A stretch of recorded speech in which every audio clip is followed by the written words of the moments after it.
All right, so on Monday and Tuesday, we talked about a thing called a geometric sequence.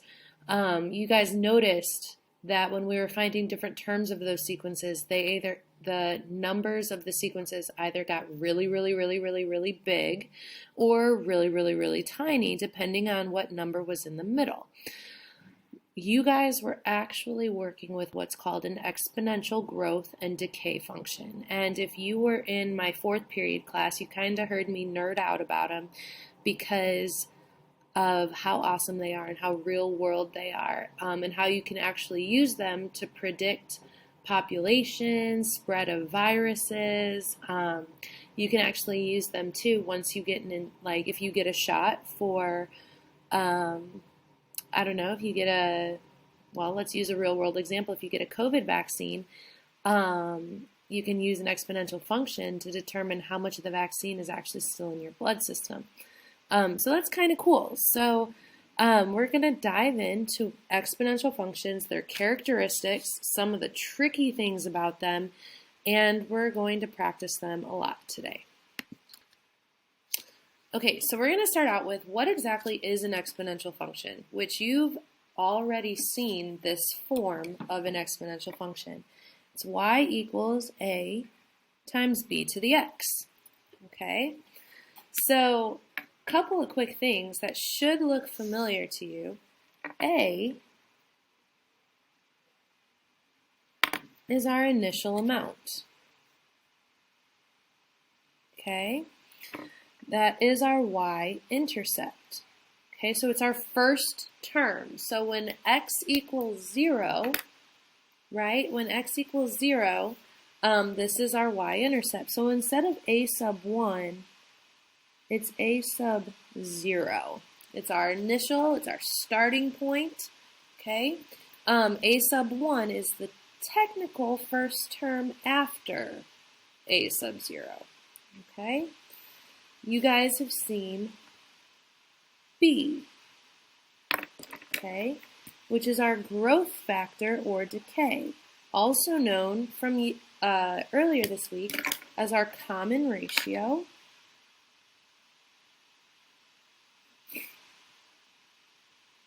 or pattern. And just like I told you guys before, if it's greater than 1, it's a growth. If it's between 0 and 1, so if it's a fraction, it's a decay. All right, now, a couple quick things. A cannot be equal to 0. If a equals 0, the entire function doesn't exist. And no, I'm not making that up. The function will go away. The function will equal 0. And it won't be graphable. It just won't exist, okay? So B, our common ratio, has to be greater than 0. All right, if it's not greater than 0, then our graph actually will do some crazy things that we'll look at in Algebra 2, so we're not going to deal with that today. And B cannot be 1, because think about it. If our pattern is multiplying by 1, is our number ever going to change? No. So because of that, we have to keep in mind that B cannot, our pattern, our common ratio, cannot be 1. Okay? So we're going to dive a little bit farther into A and B. Okay, so in our other notes, I think I used pink to describe A. So A is our initial or starting value or amount. Okay, this is when x equals 0, which is the y-intercept on the graph. So wherever your graph crosses your y-intercept, that is what A is. Okay? B, trying to get all my pens together, I apologize. B represents our growth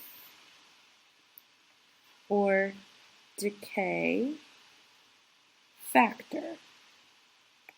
Okay, so the whole thing is the factor. Okay, so when b is bigger than 1, it's a growth, and the graph increases. When b is smaller than 1, it's a decay, and the graph decreases. Okay, so I want you to look at these next few examples. So we have a graph, we have a few graphs actually. So we are going to look at the graphs of, oh no, my pen. Y equals a times b to the x. Okay, so we're going to look at an exponential growth function and an exponential decay function. Okay, so you're going to notice that this right here, that equation looks a little bit different than y equals a times b to the x. Okay, this right here is still b. Okay, b is the factor, r is the rate. Okay, so b is the factor, r is your rate. Okay, so if we wanted to be technical, b is equal to, here, I'm actually not going to write it here, I'm going to write it up here. b is equal to 1 plus r for an exponential growth, and b is equal to 1 minus r for an exponential decay. All right, so an exponential growth function looks like this. It's like a half smiley face. All right. The point where it crosses your y-axis right here, so that's 0, a. That's your y-intercept, so that's your a value. Okay.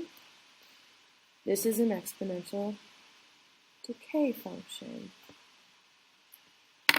Okay, so this right here is still going to be 0, a. All right. So let's go ahead and look at these. This is the best part and the easiest part, I think, about exponential growth and decay functions, is that the domain is from negative infinity to positive infinity, or all real numbers. Okay, that's for an exponential growth. Exponential decay, the domain is from negative infinity to positive infinity, or all real numbers. That means that any x value that you can think of, positive or negative, is in the domain of an exponential growth function or an exponential decay function. So if we were to graph the parent function, the initial exponential growth function, this part of our graph would look like it's getting very, very, very close to the y-axis, or I'm sorry, the x-axis, okay, to the point that some of you would say it stops. But if you keep zooming in, you see that our graph gets very, very, very close to the x-axis, so close that it looks like it touches, but it doesn't.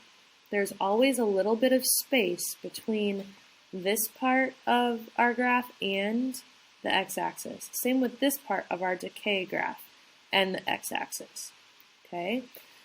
It's because both graphs have what we like to call an asymptote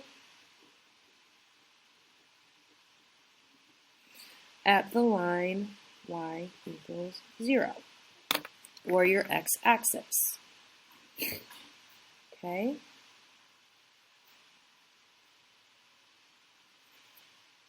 So I'm going to go ahead and do this. An asymptote, go ahead and laugh, that's fine, is a line that your graph approaches but will never reach, it'll never touch, and it never intersects. So your graph will come very, very, very close to the x-axis, but it will never cross, touch, or intersect, ever. Okay? Which means that plays a huge role in what the range of the graph is, because remember, the range is the y value.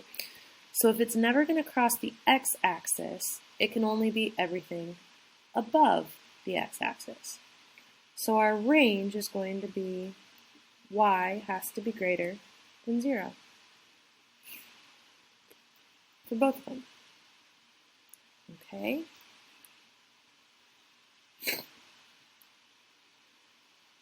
Looking at our growth or decay rate. Okay, so remember, this is not B, this is the rate. The growth decay rate is a percent that describes the rate by which the function increases or decreases. So now we're talking about a percentage. Okay? To find it from the equation, so when you are given your equation y equals a times b to the x, if you have an exponential growth, remember, b is greater than 1. So what we're going to do to find the rate, we're going to take rate equals b minus 1. Okay, that's for a growth. And I put it in green because, you know, when your bank account gets more money in it, you know, more green. Exponential decay, so when you spend too much money on Amazon. So when your b value is a fraction or a decimal, like a really, really tiny decimal, less than 1, to find the rate, we're going to take 1 minus our growth factor. Okay? The rate, okay, your rate is expressed in decimal form in the equation, but as a percent in words. So in your story problems and your actual problems that you're given, you will be given your percent in words, which means you have to convert to a decimal form. Okay? So how do we do that? To go from decimal to percent, we move the decimal 2 places to the right. So we'll move it 1, 2. That's how I got from 0.02 to 2%. And 2, or 0.2, we move 1, 2. Fill it in with a 0. That's how we get 20%. Okay? To go from a percent to a decimal, we move the decimal places 2 places to the left. Okay?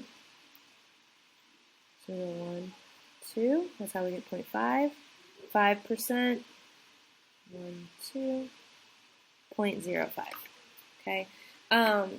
Some people like to think of Dr. Pepper.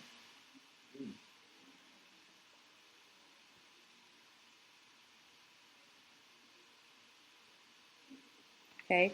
Where we use DP. Okay?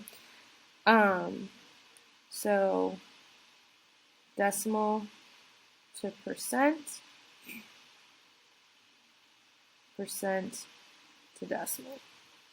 Okay? Before we move on to the examples on the back, I just realized that at the very top of your notes, I forgot to tell you what the exponent represents, because it's fine. I've had only 1 cup of coffee. Your exponent represents time. Okay, so sometimes you might see your exponent as an x, sometimes you might see it as a t. They represent the same thing. Okay, that's my fault. My bad. All right, so let's flip this over. Let's look at a couple of examples. All right. For each exponential function given, identify a and b, whether it represents growth or decay, initial value, blah, blah, blah, all the fun stuff. All right, let's look at this. we have y equals 5 times 1.75 to the x power. So remember, y equals a times b to the x. Okay? So a always comes first. So a is 5. Okay? Which means b is inside the parentheses. So b is 1.75. All right? That's pretty self-explanatory, but now we get to look at a couple of other things. Is this growth or decay? In order to figure out if it's growth or decay, we look at our b value. Okay? So, is this growth or decay? It's a growth. Okay, and the reason why is because b is greater than 1. Okay? The initial value is the exact same thing as a. So whatever a is, that's 5. That's our initial value. That's my y-intercept. Okay, so remember, the y-intercept is 0, a. So 0, 5. Okay? Our growth factor, which is b, is just 1.75. Okay. And then we have our growth rate. Okay, this is where it's different. So because it's a growth, I'm going to flip the page over and you might get a little seasick. Because we're talking about a growth rate, when b is greater than 1, to find the rate, we're going to take b minus 1. Okay? So we're going to take b minus 1, which is 1.75 minus 1, which gives me my rate as 0.75. Or, if we want that as a percentage, we move it over 2 places to the right, 75%. So we're growing by 75%. Okay? Where's my favorite colored pen? This is very detrimental. Hold on. Found it. Okay.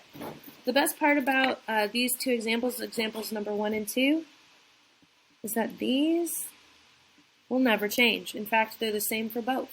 The asymptote is the line y equals 0 for both. The domain is negative infinity to positive infinity. Or all real numbers, but I would get used to seeing it with the infinity signs. And your range is y has to be greater than 0. Okay, so let's go ahead and look at number 2. All right, we have the same idea. A always comes first, so 2.5. And before I even go into anything else, let's just go through and figure out the things that have to do with A. So A, like my initial amount, 2.5. And my y-intercept that has to do with A, which is 0A. So 0, 2.5. Okay. And my B value comes inside the parentheses.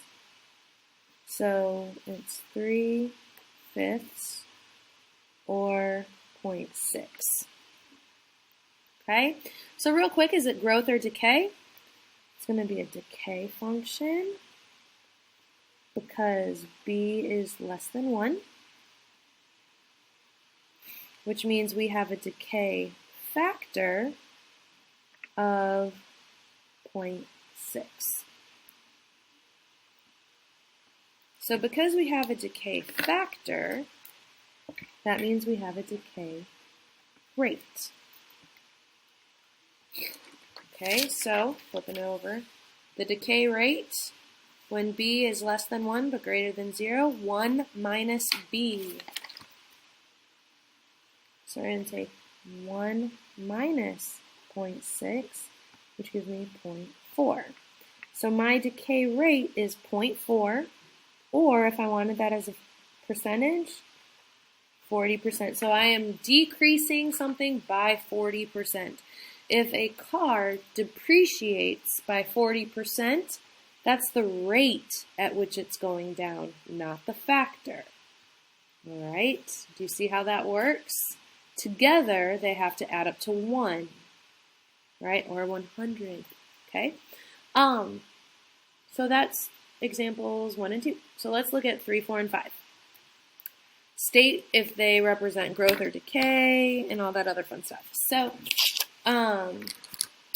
just looking, 3 is going down, it's decreasing.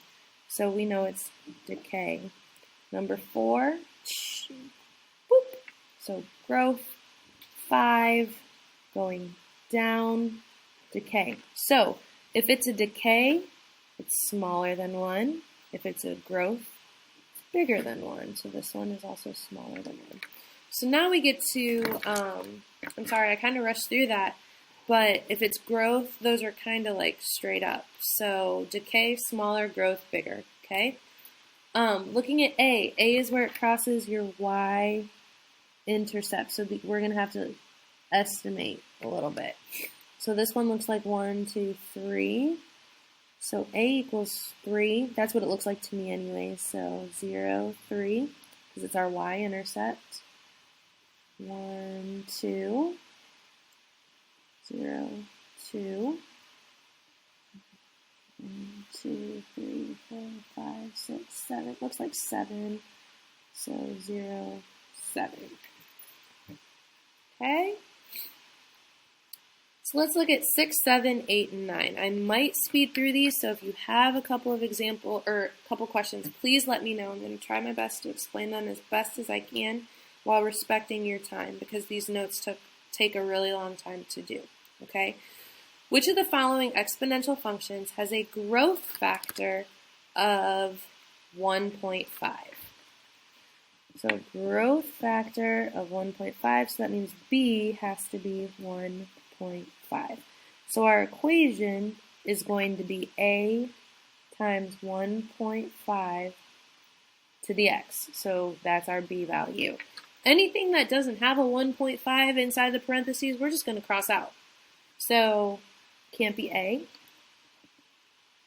It can't be B, because this 0.5 here, that's a decay function. Okay? And it can't be D, because we're talking about 1.5, not 1.15. Okay?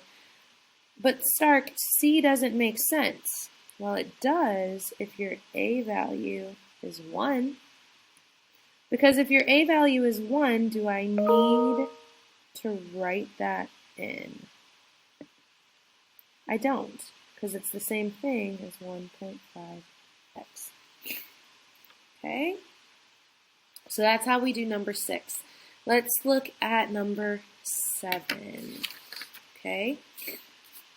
Which of the following exponential functions is growing at a rate of 9%? Okay, well, first off, keyword rate. That means that 0.09 is not our factor.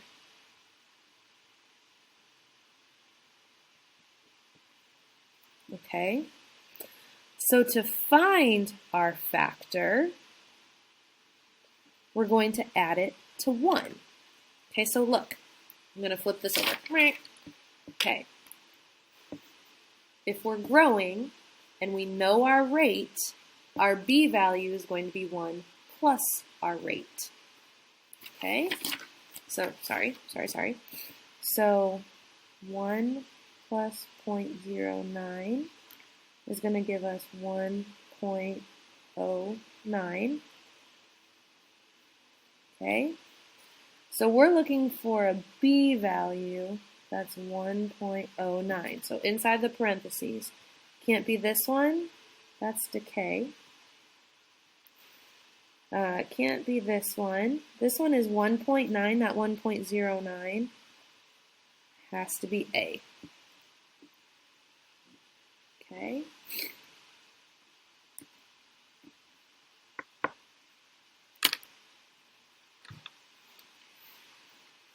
Which of the following, I don't want to use green again, sorry. Which of the following has a decay rate of 0.23? So I know it's a decay, I know it's a rate. Okay, not a factor. So we need to solve for the factor. So we need to solve for B. So remember, B, and I'm going to flip this over again.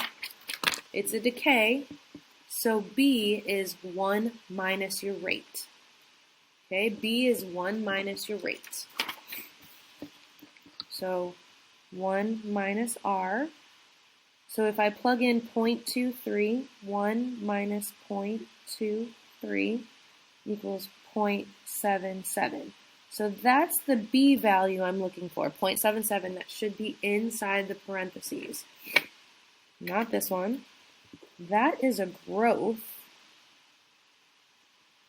And the reason I know that is because it's greater than 1, so it can't be C. 0.23, nope, has to be B. Okay, last example. Which of the following exponential functions has an initial value and y-intercept of 0.4? So I'm looking for A. I want to know the A value. So whatever comes in front of the parentheses. So I know 1 has to come in front of those parentheses, so it can't be that. This one has a 20 out in front, can't be that. This one has a 40, can't be that. Has to be B. All right, let me know if you have any questions.